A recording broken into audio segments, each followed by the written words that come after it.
গতকাল রোববার নুসরাত ফারিয়াকে ঢাকার হযরত শাহজালাল আন্তর্জাতিক বিমানবন্দর থেকে গ্রেফতার করে ইমিগ্রেশন পুলিশ।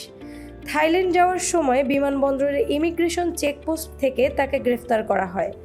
নুসরাত ফারিয়ার বিরুদ্ধে ভাটারা থানায় করা একটি মামলায় গ্রেফতারি পরোয়ানা ছিল। জুলাই গণঅভ্যুত্থানের সময় ওই মামলায় তাকে হত্যা চেষ্টার অভিযোগে আসামি করা হয়। সোমবার ঢাকার চিফ মেট্রোপলিটন ম্যাজিস্ট্রেট বা সিএমএম আদালত তাকে কারাগারে পাঠানোর আদেশ দেন।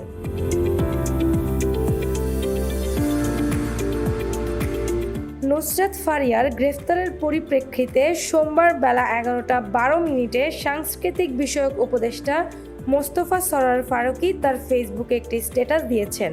স্ট্যাটাসটি হলো, আমি সাধারণত চেষ্টা করি আমার মন্ত্রণালয়ের কাজের বাইরে কথা না বলতে, কিন্তু আমার তো একটি পরিচয় আছে। আমি এই ইন্ডাস্ট্রিরই মানুষ ছিলাম এবং 2 দিন পর সেখানেই ফিরে যাব। নুসরাত ফারিয়ার গ্রেফতার বিব্রতকর একটি ঘটনা হয়ে থাকলো আমাদের জন্য। আমাদের সরকারের কাজ জুলাইয়ের প্রকৃত অপরাধীদের বিচার করা। ঢালাও মামলার ক্ষেত্রে আমাদের পরিষ্কার অবস্থান, প্রাথমিক তদন্তে সংশ্লিষ্টতা না থাকলে কাউকে গ্রেফতার করা হবে না এবং সেই নীতিই অনুসরণ করা হচ্ছিল।